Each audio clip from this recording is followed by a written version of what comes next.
사람에게 지친 당신에게 정약용이 건네는 말 2부. 회복 이후의 공허.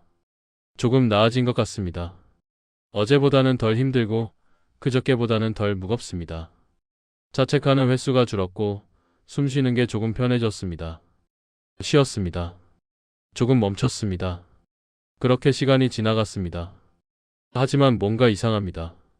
쉬었는데 방향이 없습니다. 회복했는데 어디로 가야 할지 모르겠습니다. 이제 좀 괜찮은데 그래서 어떻게 살아야 하지? 이런 생각이 듭니다. 회복 다음에는 공백이 옵니다. 아픈 게 조금 나아지면 다음엔 뭘 해야 하는지 막막해집니다. 무너졌다가 일어서면 어느 방향으로 걸어야 하는지 헷갈립니다. 회복은 끝이 아니라 새로운 시작의 문턱입니다. 그 문턱 앞에서 사람은 멈춥니다. 나는 어떻게 살아야 하지? 나는 무엇을 기준으로 살아야 하지? 나는 어떤 사람이 되어야 하지? 이런 질문들이 조용히 올라옵니다. 쉴 때는 이런 질문이 안 들립니다. 무너져 있을 때는 회복하는 것만으로 충분합니다. 하지만 조금 일어서면 질문이 생깁니다. 방향이 필요해집니다. 기준이 필요해집니다. 그런데 그게 없습니다. 지금까지는 남의 기준으로 살았습니다. 부모님이 원하는 대로, 사회가 요구하는 대로, 조직이 기대하는 대로 살았습니다. 그게 기준이었습니다. 하지만 그 기준으로 살다가 무너졌습니다. 지쳤습니다. 버틸 수 없었습니다. 그래서 이제는 다른 기준이 필요합니다. 내 기준이 필요합니다. 나를 지킬 수 있는 기준, 나를 흔들리지 않게 할 기준, 나를 소진시키지 않을 기준. 그런 기준이 필요합니다. 하지만 그게 뭔지 잘 모르겠습니다. 나를 존중한다는 말은 들어봤습니다. 나를 사랑해야 한다는 말도 들어봤습니다. 하지만 구체적으로 그게 무엇인지, 어떻게 하는 건지 명확하지 않습니다. 그래서 지금 조금 공허합니다. 회복은 했는데 방향은 없습니다. 쉬었는데 기준은 없습니다. 일어섰는데 어디로 가야 할지 모르겠습니다. 이 감각 자연스러운 겁니다. 회복 이후에는 반드시 이런 공백이 옵니다. 아팠던 시간이 지나가면 다음 단계로 가야 합니다. 그 다음 단계는 기준을 세우는 것입니다. 정체성을 고정하는 것입니다. 나를 다시 정의하는 것입니다. 오늘 이 시간은 그 과정입니다. 나는 어떤 사람인가를 찾는 시간이 아니라 나는 어떻게 살 것인가를 정하는 시간입니다. 나를 발견하는 시간이 아니라 나를 선택하는 시간입니다. 정약용은 유배에서 풀려난 뒤에도 혼란스러웠을 겁니다. 18년 만에 집으로 돌아왔지만 세상은 변해 있었습니다. 자기 자리도 없었고 사람들도 달라져 있었습니다. 이제 어떻게 살아야 하지? 하는 생각이 들었을 겁니다. 하지만 그에게는 기준이 있었습니다. 유배지에서 만든 기준, 고독 속에서 세운 기준, 외로움 속에서 단단하게 다진 기준. 그 기준이 그를 흔들리지 않게 했습니다. 이제 그 기준에 대해 이야기해 보겠습니다. 천천히 하나씩 풀어가겠습니다. 나를 존중한다는 것의 오해. 나를 존중해야 한다. 이 말 많이 들어보셨을 겁니다. 자기계발서에도 나오고 상담에서도 나오고 유튜브에서도 나옵니다. 자기 자신을 존중하세요. 당신을 소중히 여기세요. 하지만 그게 구체적으로 뭘 의미하는지 잘 모르겠습니다. 어떤 사람들은 나를 존중하는 걸 이기심으로 착각합니다. 내가 하고 싶은 대로 하는 거, 남을 신경 쓰지 않는 거, 내 기분만 챙기는 거. 이렇게 생각합니다. 어떤 사람들은 나를 존중하는 걸 자기 만족으로 착각합니다. 내가 좋으면 되는 거, 남이 뭐라 하든 상관없는 거, 내 감정이 우선인 거. 이렇게 생각합니다. 하지만 그건 존중이 아닙니다. 존중은 귀히 여긴다는 뜻입니다. 소중하게 대한다는 뜻입니다. 함부로 하지 않는다는 뜻입니다. 나를 존중한다는 건 나를 함부로 하지 않는 겁니다. 나를 깎아내리는 말을 함부로 하지 않는 것. 나를 소진시키는 일을 함부로 하지 않는 것. 나를 무너뜨리는 관계를 함부로 유지하지 않는 것. 이게 존중입니다. 정약용은 사람을 귀히 여겼습니다. 모든 사람에게는 존엄이 있다고 믿었습니다. 신분이 낮아도 가난해도 배우지 못해도 사람이라면 존엄이 있다고 생각했습니다. 그래서 그는 백성을 함부로 대하지 않았습니다. 종을 함부로 대하지 않았습니다. 사람을 귀히 여기는 것이 정치의 근본이다. 목민심서. 사람을 귀히 여긴다는 것. 그게 정치의 근본이라고 했습니다. 하지만 이건 정치에만 적용되는 게 아닙니다. 삶의 근본이기도 합니다. 사람을 귀히 여기되 그 사람 안에는 나도 포함됩니다.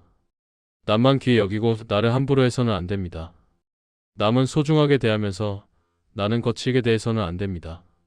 남에게는 관대하면서 나에게만 가혹해서는 안 됩니다. 그게 착해야 한다는 강박과 충돌하는 지점입니다. 착한 사람은 남을 먼저 생각합니다. 남을 배려하고 남을 챙기고 남에게 맞춥니다. 그게 옳다고 배웠습니다. 하지만 그러다 보면 나를 뒤로 미룹니다. 나를 나중에 챙기려고 합니다. 그런데 나중은 오지 않습니다. 남을 귀히 여기는 것과 나를 함부로 하는 것은 다릅니다. 남을 존중하면서도 나를 존중할 수 있습니다. 남을 배려하면서도 나를 배려할 수 있습니다. 남을 소중히 하면서도 나를 소중히 할 수 있습니다. 하지만 많은 사람들이 이걸 양자택일로 생각합니다.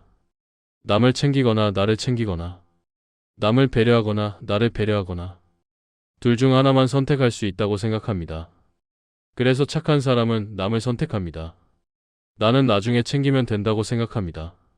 하지만 나를 존중하지 않으면 결국 남도 제대로 존중할 수 없습니다. 내가 소진되면 남을 배려할 힘이 없습니다. 내가 무너지면 남을 도울 수 없습니다. 내가 함부로 취급받으면 남도 함부로 대하게 됩니다. 나를 존중하는 게 이기적인 게 아닙니다. 나를 존중하는 게 기본입니다. 나를 존중해야 남도 제대로 존중할 수 있습니다. 나를 귀히 여겨야 남도 귀히 여길 수 있습니다. 그럼 나를 존중한다는 게 구체적으로 뭘까요? 나를 존중한다는 건 나에게 쓰는 말을 바꾸는 겁니다.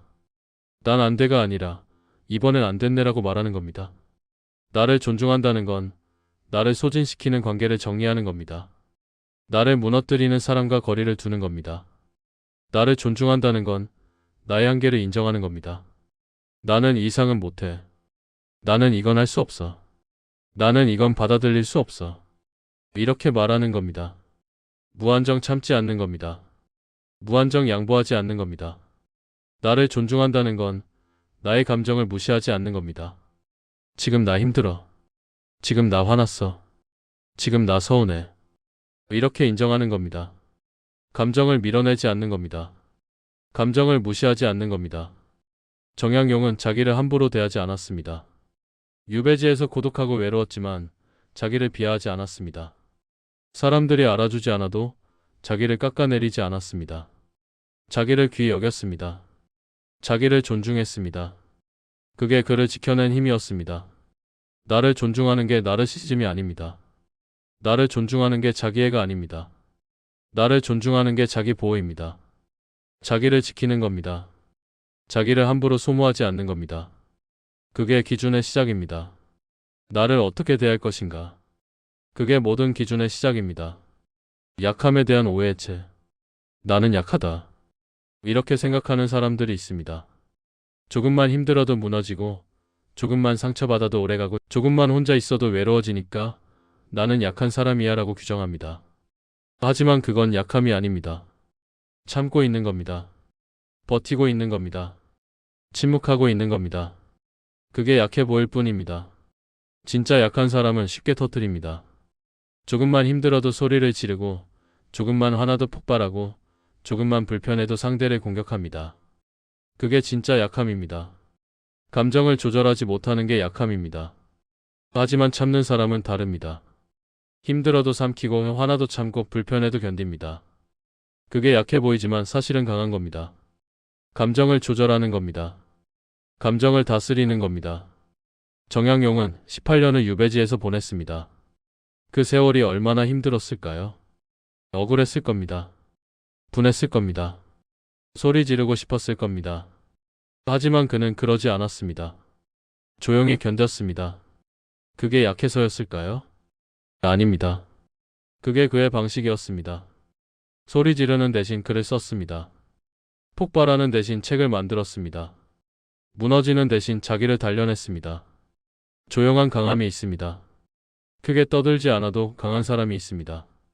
크게 소리 내지 않아도 단단한 사람이 있습니다. 눈에 띄지 않아도 흔들리지 않는 사람이 있습니다. 당신이 그런 사람일지도 모릅니다.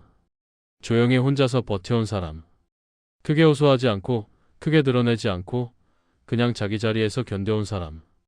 남들은 그게 약해 보일지 모르지만 사실은 강한 겁니다. 약함과 조용함은 다릅니다. 약함과 배려는 다릅니다. 약함과 참음은 다릅니다. 당신이 참는 건 약해서가 아닙니다. 상대를 배려하기 때문입니다. 관계를 지키고 싶기 때문입니다. 일을 크게 만들고 싶지 않기 때문입니다. 당신이 조용한 건 약해서가 아닙니다. 그게 당신의 방식이기 때문입니다. 크게 소리 내는 대신 조용히 해결하는 게 당신의 방식입니다. 하지만 세상은 큰 소리를 강함으로 착각합니다. 크게 떠드는 사람을 강하다고 생각합니다. 크게 화내는 사람을 당당하다고 생각합니다. 조용한 사람은 약하다고 착각합니다. 그래서 당신도 스스로를 약하다고 생각하게 됩니다. 나는 왜 이렇게 소극적일까? 나는 왜 이렇게 소심할까? 나는 왜 이렇게 약할까? 하지만 그건 약함이 아닙니다. 방식이 다른 겁니다. 강함의 표현이 다른 겁니다. 크게 소리 내는 대신 조용히 견디는 겁니다. 크게 화내는 대신 차분히 견디는 겁니다. 정약용은 이렇게 말했습니다. 군자는 말이 적대 행실은 충실하다. 논어구금주. 말이 적다는 건 조용하다는 뜻입니다. 크게 떠들지 않는다는 뜻입니다. 하지만 행실은 충실합니다. 실제로 하는 일은 단단합니다. 조용하지만 강합니다. 말은 적지만 단단합니다. 눈에 띄지 않지만 흔들리지 않습니다. 당신도 그런 사람입니다. 조용하지만 강한 사람. 말은 적지만 단단한 사람. 크게 드러나지 않지만 흔들리지 않는 사람. 약함이 아니라 방식이었습니다. 지금까지 당신이 살아온 방식이 약해서가 아닙니다. 그게 당신의 방식이었습니다. 조용히 묵묵히 자기 자리에서 버티는 게 당신의 방식이었습니다. 그 방식을 약하다고 규정하지 마십시오. 그 방식을 부끄러워하지 마십시오. 그게 당신의 강함입니다. 그게 당신의 단단함입니다. 착함이라는 이름의 자기 소모. 착해야 관계가 유지된다고 믿습니다. 내가 먼저 사과하면 관계가 편해질 거라고 믿습니다. 내가 먼저 양보하면 상대가 고마워할 거라고 믿습니다. 내가 먼저 참으면 일이 잘 풀릴 거라고 믿습니다. 하지만 그렇게 살다 보면 혼자 무너집니다. 내가 사과해도 상대는 사과하지 않습니다. 내가 양보해도 상대는 양보하지 않습니다. 내가 참아도 상대는 참지 않습니다. 관계는 한쪽으로 기울어집니다. 그러면 억울해집니다. 나만 이렇게 참는 것 같아. 나만 이렇게 배려하는 것 같아. 나만 이렇게 애쓰는 것 같아. 이런 생각이 듭니다. 하지만 말하지 못합니다. 말하면 착하지 않은 사람처럼 보일 것 같아서, 말하면 이기적인 사람처럼 보일 것 같아서 그냥 삼킵니다. 착함이 나를 소모시킵니다. 착하게 살려고 하면 나를 계속 밀어야 합니다. 나를 계속 양보해야 합니다. 나를 계속 참아야 합니다. 그게 쌓이면 나는 사라집니다. 정약용은 온화한 사람이었습니다. 사람들을 따뜻하게 대했고 부드럽게 말했고 너그럽게 품었습니다. 하지만 동시에 그는 흐리지 않았습니다. 분명했습니다. 단호했습니다. 온화하지만 흐리지 않았습니다. 온화하되 흐리지 않고 엄하되 사납지 않다. 목민심서. 온화하다는 건 부드럽다는 뜻입니다. 따뜻하다는 뜻입니다. 하지만 흐리지 않다는 건 분명하다는 뜻입니다. 기준이 있다는 뜻입니다. 온화하지만 무조건 양보하지 않습니다. 따뜻하지만 무조건 참지 않습니다. 부드럽지만 무조건 맞춰주지 않습니다. 착함과 바름의 차이가 여기에 있습니다. 착한 건 상대가 원하는 대로 해주는 겁니다. 상대의 기분을 맞춰주는 겁니다. 나를 희생해서라도 상대를 편하게 하는 겁니다. 하지만 바른 건 옳은 걸 지키는 겁니다. 상대가 원해도 옳지 않으면 하지 않는 겁니다. 나를 희생하지 않으면서도 상대를 존중하는 겁니다. 착함은 나를 소모시킵니다. 상대의 요구에 계속 맞추다 보면 내가 사라집니다. 상대의 기분을 계속 챙기다 보면 내 기분은 챙길 틈이 없습니다. 상대를 위해 계속 양보하다 보면 나는 뒤로 밀립니다. 하지만 바름은 나를 지킵니다. 옳은 걸 지키면서도 상대를 존중합니다. 내 기준을 지키면서도 상대를 배려합니다. 나를 희생하지 않으면서도 관계를 유지합니다. 착함으로 유지되는 관계는 오래가지 않습니다. 내가 계속 참고 내가 계속 양보하면 언젠가는 무너집니다. 내가 한계에 다다르면 관계도 무너집니다. 그래서 착함만으로는 관계를 지킬 수 없습니다. 바름이 필요합니다. 이건 내가 할 수 없어. 이건 내 선을 넘는 거야. 이건 옳지 않아. 이렇게 말할 수 있어야 관계가 건강해집니다. 내가 무조건 맞춰주는 게 아니라 서로 조정해가는 관계가 되는 겁니다. 정약용은 백성을 대할 때 온화했습니다. 하지만 잘못된 요구에는 단호했습니다. 부당한 부탁에는 거절했습니다. 온화하되 흐리지 않았습니다. 따뜻하되 분명했습니다. 당신도 그렇게 살 수 있습니다. 착하되 기준이 있는 사람, 따뜻하되 단단한 사람, 배려하되 자기도 지키는 사람. 착함이라는 이름으로 자기를 소모하지 마십시오. 착하게 살려고 애쓰다가 나를 잃지 마십시오. 착함이 아니라 바름이 필요합니다. 상대를 위해 나를 희생하는 게 아니라 서로를 존중하는 관계가 필요합니다. 착함이 나를 소모시켰다면 이제는 바름이 필요합니다. 나에게 쓰는 말의 힘. 스스로에게 어떤 말을 하고 있습니까? 아침에 일어나서 거울을 볼 때 스스로에게 뭐라고 말합니까? 실수를 했을 때 스스로에게 뭐라고 말합니까? 일이 잘 안 풀렸을 때 스스로에게 뭐라고 말합니까? 많은 사람들이 자기에게 거치게 말합니다. 역시 난 안 돼. 나는 뭘 해도 안 돼. 나는 항상 이래. 이런 말들이 습관처럼 나옵니다. 누가 시킨 것도 아닌데 스스로 자기를 평가하고 스스로 자기를 규정하고 스스로 자기를 깎아내립니다. 그 말들이 마음을 만듭니다. 난 안 되라고 계속 말하면 정말 안 될 것 같습니다. 난 못해라고 계속 말하면 정말 못할 것 같습니다. 말이 생각을 만들고 생각이 감정을 만들고 감정이 행동을 만듭니다. 자기에게 쓰는 말이 자기를 만듭니다. 정약용은 매일 자기를 돌아봤습니다. 일기를 쓰고 반성문을 쓰고 자기가 무엇을 잘못했는지 기록했습니다. 엄격했습니다. 날카로웠습니다. 자기에게 관대하지 않았습니다. 하지만 그는 자기를 비하하지 않았습니다. 잘못을 인정하되 나는 쓸모없는 사람이야 라고 말하지 않았습니다. 부족함을 보되 나는 항상 이래라고 규정하지 않았습니다. 개선할 점을 찾되 자기를 공격하지 않았습니다. 자기 성찰과 자기 비하는 완전히 다릅니다. 자기 성찰은 이 부분을 고쳐야겠다라고 생각하는 겁니다. 구체적입니다. 개선 가능합니다. 건설적입니다. 하지만 자기 비하는 나는 안 되라고 생각하는 겁니다. 포괄적입니다. 개선 불가능합니다. 파괴적입니다. 오늘 이 일은 잘 못했네와 나는 뭘 해도 안 되는 완전히 다릅니다. 첫 번째는 사건에 대한 평가입니다. 두 번째는 나에 대한 평가입니다. 첫 번째는 고칠 수 있습니다. 두 번째는 고칠 수 없습니다. 실패 후에 나를 부르는 말이 중요합니다. 시험에 떨어졌을 때 이번엔 준비가 부족했네라고 말할 수도 있고 난 역시 안 되라고 말할 수도 있습니다. 첫 번째는 다음에 준비를 더 할 수 있습니다. 두 번째는 다음에도 할 수 없을 것 같습니다. 일이 잘 안 풀렸을 때 이 방법은 안 맞았네라고 말할 수도 있고 나는 뭘 해도 안 되라고 말할 수도 있습니다. 첫 번째는 다른 방법을 시도할 수 있습니다. 두 번째는 아예 포기하게 됩니다. 사건과 나를 분리해야 합니다. 실패한 건 사건입니다. 나는 사람입니다. 사건이 실패했다고 해서 내가 실패한 게 아닙니다. 일이 안 풀렸다고 해서 내가 안 되는 게 아닙니다. 정약용은 유배를 자기 정체성으로 만들지 않았습니다. 나는 유배 온 사람이야. 나는 실패한 사람이야 라고 규정하지 않았습니다. 유배는 사건이었습니다. 나는 사람이었습니다. 사건이 불행했다고 해서 내가 불행한 게 아니었습니다. 군자는 자기를 닦되 사람들의 말에 흔들리지 않는다. 심경밀엄. 자기를 닦는다는 건 자기를 개선한다는 뜻입니다. 하지만 사람들의 말에 흔들리지 않는다는 건 남의 평가를 내 정체성으로 만들지 않는다는 뜻입니다. 남이 뭐라 하든 나는 나입니다. 남이 넌 안 되라고 해도 나는 안 되는 사람이 아닙니다. 남이 넌 못해라고 해도 나는 못하는 사람이 아닙니다. 남의 평가는 남의 생각일 뿐입니다. 하지만 내가 나에게 하는 말은 다릅니다. 내가 나를 안 되라고 부르면 그게 내 정체성이 됩니다. 내가 나를 못해라고 부르면 그게 내 현실이 됩니다. 나를 부르는 말을 바꿔야 합니다. 난 안 돼가 아니라 이번엔 안 됐네. 난 못해가 아니라 이건 어렵네. 난 항상 이래가 아니라 이번에도 이렇게 됐네. 사건과 나를 분리하는 언어. 실패와 나를 분리하는 언어. 그런 언어가 필요합니다. 그 언어가 마음을 바꿉니다. 말이 바뀌면 생각이 바뀝니다. 생각이 바뀌면 감정이 바뀝니다.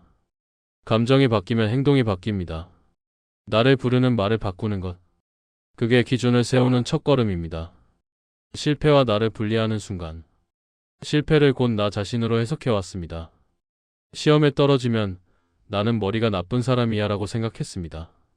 일이 잘 안 풀리면 나는 능력이 없는 사람이야 라고 생각했습니다. 관계가 깨지면 나는 사랑받을 자격이 없는 사람이야 라고 생각했습니다. 실패가 나를 규정했습니다. 한번 실패하면 앞으로도 계속 실패할 것 같았습니다. 한번 무너지면 다시는 일어날 수 없을 것 같았습니다. 실패가 영구적인 것처럼 느껴졌습니다. 하지만 실패는 사건입니다. 실패는 내가 한 일의 결과입니다. 나 자체가 아닙니다. 시험에 떨어진 건 그 시험에서 좋은 점수를 받지 못했다는 뜻입니다. 내가 머리가 나쁘다는 뜻이 아닙니다. 일이 잘 안 풀린 건 그 일의 방법이 맞지 않았다는 뜻입니다. 내가 능력이 없다는 뜻이 아닙니다.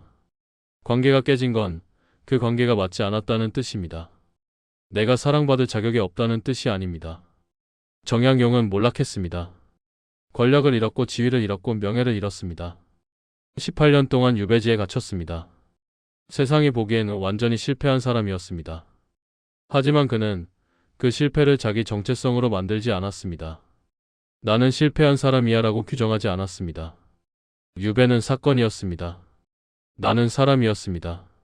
사건이 불행했다고 해서 내가 불행한 인간이 되는 건 아니었습니다. 실패와 나를 분리하는 순간 회복이 시작됩니다. 이번에 실패했네와 나는 실패한 사람이야는 완전히 다릅니다. 첫 번째는 다음을 준비할 수 있습니다. 두 번째는 다음이 없습니다. 이 관계가 깨졌네와 나는 관계를 못하는 사람이야는 완전히 다릅니다. 첫 번째는 다른 관계를 시작할 수 있습니다. 두 번째는 관계 자체를 포기하게 됩니다. 실패는 일시적입니다. 지금 실패했다고 해서 앞으로도 계속 실패하는 게 아닙니다. 지금 무너졌다고 해서 영원히 무너진 게 아닙니다. 실패는 지나갑니다. 사건은 끝납니다. 하지만 내가 실패를 나 자신으로 만들면 실패는 영구적이 됩니다. 나는 실패한 사람이야 라고 규정하면 실패가 정체성이 됩니다. 정체성이 되면 바꿀 수 없습니다. 영원히 그렇게 살아야 합니다. 그래서 분리가 중요합니다. 실패는 사건이고 나는 사람입니다. 사건은 지나가지만 사람은 남습니다. 사건은 바뀌지만 사람은 계속됩니다. 정약용은 유배에서 풀려난 뒤에도 몰락한 상태였습니다. 권력도 없었고 지위도 없었고 영향력도 없었습니다. 하지만 그는 자기를 잃지 않았습니다. 유배는 끝났지만 나는 계속됐습니다. 하늘이 내게 준 것은 빼앗아갈 수 없다. 여유당전서. 하늘이 내게 준 것, 그건 사람됨입니다. 존엄입니다. 정체성입니다. 권력은 빼앗길 수 있습니다. 지위는 잃을 수 있습니다. 하지만 사람됨은 빼앗길 수 없습니다. 실패는 당신의 사람됨을 빼앗지 못합니다. 시험에 떨어져도 당신의 가치는 사라지지 않습니다. 일이 잘 안 풀려도 당신의 존엄은 무너지지 않습니다. 관계가 깨져도 당신의 정체성은 흔들리지 않습니다. 실패는 사건입니다. 나는 사람입니다. 이 둘을 분리하는 순간 회복이 시작됩니다. 실패를 나 자신으로 만들지 않는 순간 다시 일어날 수 있습니다. 당신이 실패한 게 아닙니다. 당신이 한 일이 실패한 겁니다. 당신이 선택한 방법이 맞지 않았던 겁니다. 당신이 무너진 게 아니라 상황이 무너진 겁니다. 실패와 나를 분리하십시오. 그 분리가 기준을 세우는 두 번째 단계입니다. 나는 누구인가가 아니라 나는 어떻게 살 것인가? 나는 누구인가? 이 질문 많이 해보셨을 겁니다. 자기계발서에도 나오고 강연에서도 나오고 상담에서도 나옵니다. 자기 자신을 찾으세요. 진짜 나를 발견하세요. 하지만 그 질문에 답이 나오지 않습니다. 나는 누구인가? 생각할수록 모르겠습니다. 나는 뭘 좋아하는 사람인가? 생각할수록 헷갈립니다. 나는 어떤 사람인가? 생각할수록 불분명합니다. 왜냐하면 나는 하나가 아니기 때문입니다. 어떤 때는 외향적이고 어떤 때는 내향적입니다. 어떤 때는 강하고 어떤 때는 약합니다. 어떤 때는 차분하고 어떤 때는 감정적입니다. 나는 계속 변합니다. 그러니 나는 누구인가라는 질문에는 답이 없습니다. 정약용은 자기를 직함으로 규정하지 않았습니다. 관료였을 때도 유배자였을 때도 나는 이런 사람이야 라고 고정하지 않았습니다. 지위가 바뀌고 상황이 바뀌어도 자기를 잃지 않았습니다. 왜냐하면 그는 정체성을 발견하지 않고 선택했기 때문입니다. 나는 누구인가가 아니라 나는 어떻게 살 것인가를 정했습니다. 나는 어떤 사람인가가 아니라 나는 어떤 태도로 살 것인가를 선택했습니다. 정체성은 발견이 아닙니다. 정체성은 선택입니다. 나는 어떤 사람인가를 찾는 게 아니라 나는 어떻게 살 것인가를 정하는 겁니다. 나는 사람을 존중하며 살 거야. 나는 정직하게 살 거야. 나는 배움을 멈추지 않을 거야. 이런 선택들이 정체성을 만듭니다.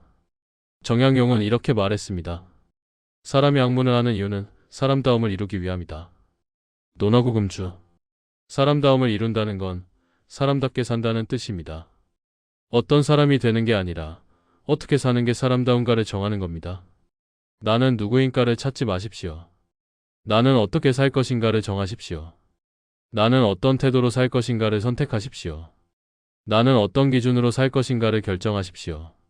나는 이런 태도로 사는 사람이다. 이게 정체성입니다. 나는 어떤 성격인가가 아니라 나는 어떤 태도로 사는가가 정체성입니다.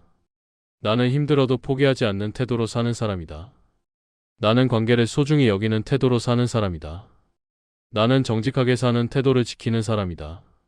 이런 선언들이 당신을 만듭니다. 정체성은 찾는 게 아닙니다. 정체성은 만드는 겁니다. 나는 누구인가를 발견하는 게 아니라 나는 어떻게 살 것인가를 선택하는 겁니다. 그 선택이 당신을 단단하게 만듭니다. 상황이 바뀌어도 지위가 바뀌어도 관계가 바뀌어도 당신의 태도는 바뀌지 않습니다. 그 태도가 당신을 지킵니다. 정약용은 권력을 잃어도 지위를 잃어도 자기를 잃지 않았습니다. 왜냐하면 그의 정체성이 권력이나 지위에 있지 않았기 때문입니다. 그의 정체성은 태도에 있었습니다.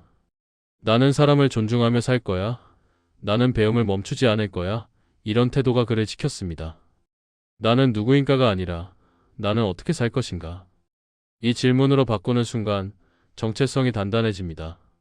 타인의 기대에서 빠져나오는 과정. 부모님의 기대에 맞춰 살아왔습니다.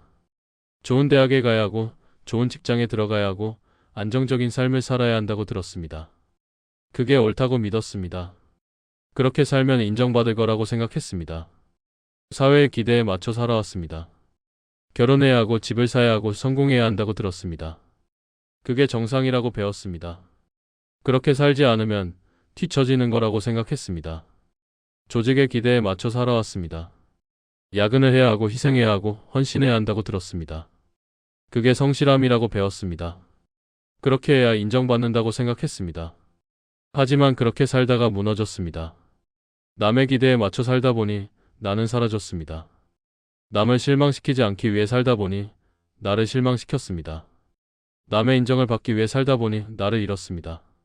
기대는 참고사항입니다. 기대는 기준이 아닙니다. 부모님의 기대, 사회의 기대, 조직의 기대. 이것들은 참고할 수는 있습니다. 하지만 그게 내 삶의 기준이 되어서는 안 됩니다. 정약용은 시대의 기대보다 도리를 기준으로 삼았습니다. 당시 사회는 신분 질서를 중요하게 여겼습니다. 양반은 양반답게, 상민은 상민답게 살아야 한다고 믿었습니다. 하지만 정약용은 그 기대를 따르지 않았습니다. 그는 모든 사람에게 존엄이 있다고 믿었습니다. 신분이 낮아도 가난해도 배우지 못해도 사람이라면 존엄이 있다고 생각했습니다. 시대의 기대와 달랐습니다. 하지만 그게 그의 기준이었습니다. 도를 행하되 세상의 인정을 구하지 않는다. 심경밀엄. 도를 행한다는 건 옳은 일을 한다는 뜻입니다. 세상의 인정을 구하지 않는다는 건 남의 기대에 맞추지 않는다는 뜻입니다. 옳다고 믿으면 합니다. 남이 인정하든 말든 합니다. 기대에 맞지 않아도 합니다. 타인의 기대에서 빠져나오는 건 쉽지 않습니다.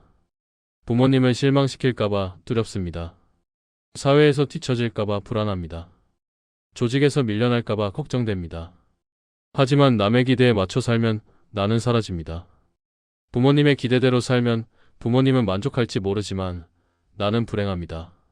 사회의 기대대로 살면 사회는 인정할지 모르지만 나는 공허합니다. 기대는 참고사항일 뿐입니다. 부모님의 기대를 참고할 수는 있습니다. 하지만 그게 내 기준이 되어서는 안 됩니다. 사회의 기대를 고려할 수는 있습니다. 하지만 그게 내 삶의 방향이 되어서는 안 됩니다. 내 기준을 세워야 합니다. 나는 이렇게 살고 싶어. 나는 이런 게 중요해. 나는 이런 걸 지키고 싶어. 이런 기준을 세우고 그 기준대로 살아야 합니다. 정약용은 유배지에서도 자기 기준을 지켰습니다. 사람들이 뭐라 하든 자기가 옳다고 믿는 일을 했습니다.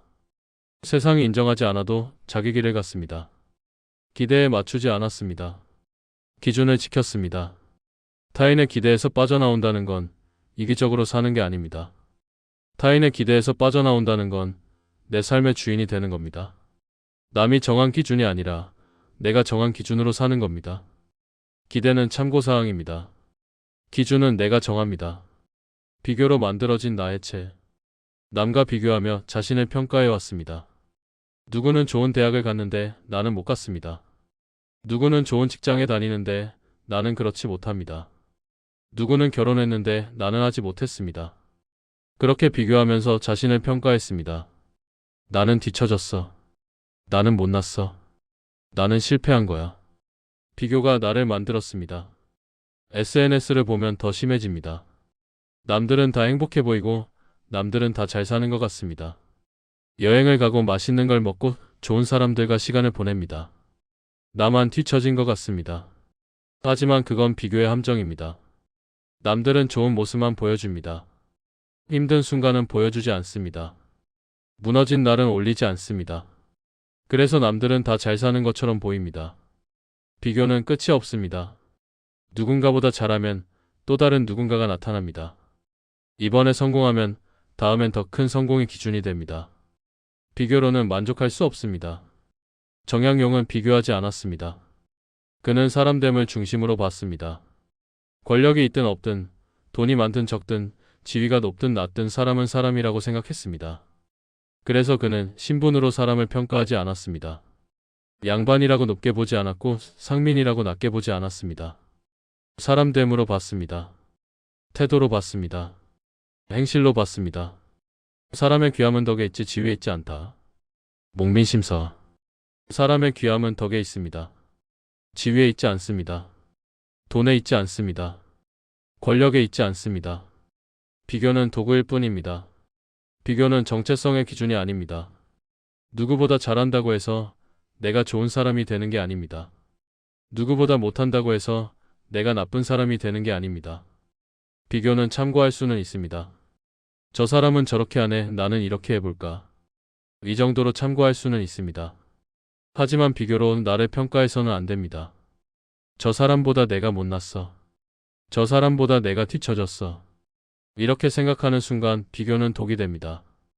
비교로 만들어진 나를 해체해야 합니다. 나는 누구보다 잘하는 사람이 아닙니다. 나는 나입니다. 누구보다 못하는 사람도 아닙니다. 나는 나입니다. 정약용은 유배지에서 권력도 없었고 지위도 없었습니다. 조정에 있는 사람들과 비교하면 완전히 몰락한 사람이었습니다. 하지만 그는 자기를 비교로 평가하지 않았습니다. 나는 사람으로서 어떻게 살 것인가를 생각했습니다. 비교는 끝이 없습니다. 비교로 만족할 수 없습니다. 비교로 행복할 수 없습니다. 비교는 참고일 뿐입니다. 나는 비교의 결과가 아닙니다. 나는 내 선택의 결과입니다. 내가 어떻게 살았는가, 내가 어떤 태도를 지켰는가, 내가 무엇을 중요하게 여겼는가. 그게 나를 만듭니다. 비교로 만들어진 나를 내려놓으십시오. 그리고 내 기준으로 만들어진 나를 세우십시오. 기준이 생길 때 생기는 변화. 기준이 없을 때와 있을 때는 완전히 다릅니다. 기준이 없을 때는 매번 새로 판단해야 합니다. 이게 맞나? 저게 맞나? 고민하면서 시간을 씁니다. 남의 의견을 듣고 또 고민하고 또 흔들립니다. 하지만 기준이 있으면 판단이 빠릅니다. 이건 내 기준에 맞아, 이건 내 기준에 안 맞아. 명확합니다. 남의 의견을 참고할 수는 있지만 최종 결정은 내 기준입니다. 기준이 없을 때는 덜 흔들립니다. 남이 뭐라고 해도 나는 이렇게 살기로 했어라고 생각하면 덜 흔들립니다. 남이 비난해도 내 기준에는 맞아라고 생각하면 덜 상처받습니다. 기준이 있으면 덜 자책하게 됩니다. 실패해도 내 기준대로 했어라고 생각하면 덜 자책합니다. 잘 안 풀려도 내 기준을 지켰어라고 생각하면 덜 무너집니다. 정약용은 끝까지 기준을 붙들었습니다.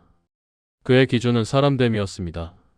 사람답게 산다는 것, 사람을 존중한다는 것, 도리를 지킨다는 것. 이게 그의 기준이었습니다. 권력을 잃어도 그 기준은 남았습니다. 지위를 잃어도 그 기준은 흔들리지 않았습니다.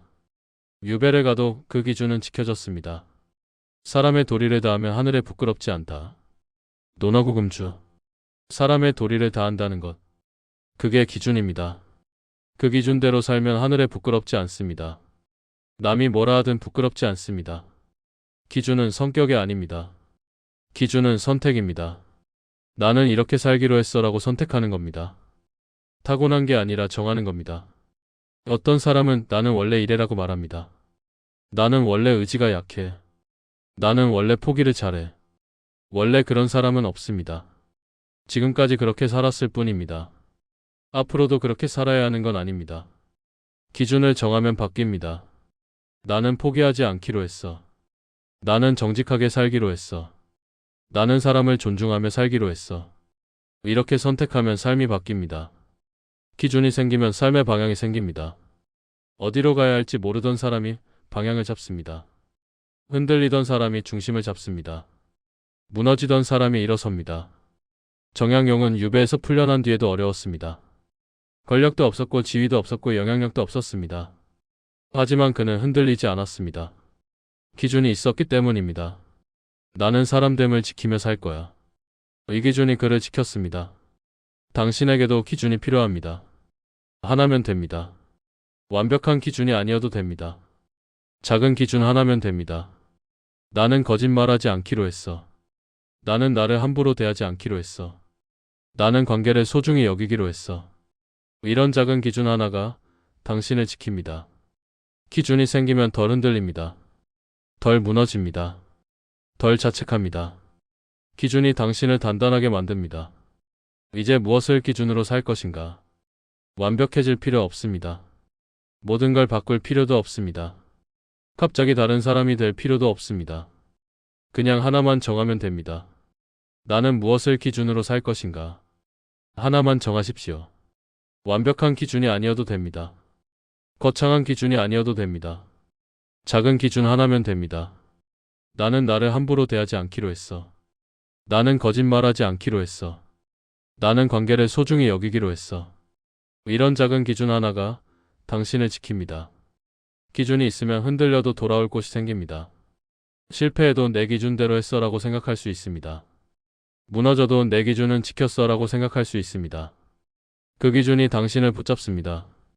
정약용은 평생 기준을 지켰습니다. 사람됨을 지키고 도리를 지키고 배움을 멈추지 않았습니다. 그 기준이 그를 지켰습니다. 권력을 잃어도 지위를 잃어도 그는 무너지지 않았습니다. 당신도 기준 하나를 정하십시오. 지금 당장 떠오르지 않아도 괜찮습니다. 천천히 생각해 보십시오. 나는 무엇을 지키며 살고 싶은가? 나는 어떤 태도로 살고 싶은가? 그 답이 당신의 기준입니다. 기준은 성격이 아닙니다. 기준은 선택입니다. 지금까지 어떻게 살았든 앞으로 어떻게 살 것인가를 정하는 겁니다. 나는 이렇게 살기로 했어. 이 한 문장이 당신을 바꿉니다. 기준 위에서 쉬어도 된다는 허락. 다 이해하지 않으셔도 됩니다. 오늘 이 시간에 무슨 말을 했는지 다 기억하지 않으셔도 됩니다.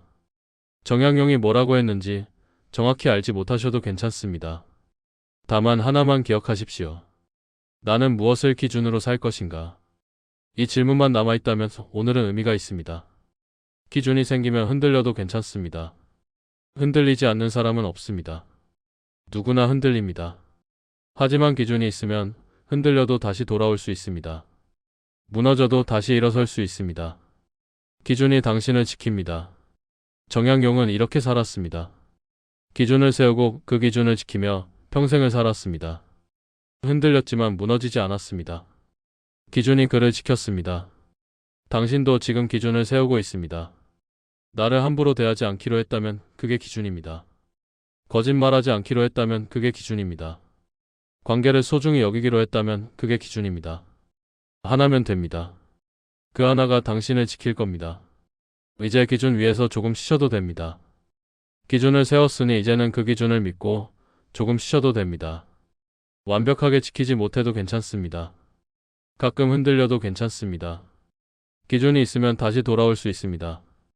당신은 이제 돌아올 곳이 있는 사람입니다. 흔들려도 돌아올 기준이 있습니다.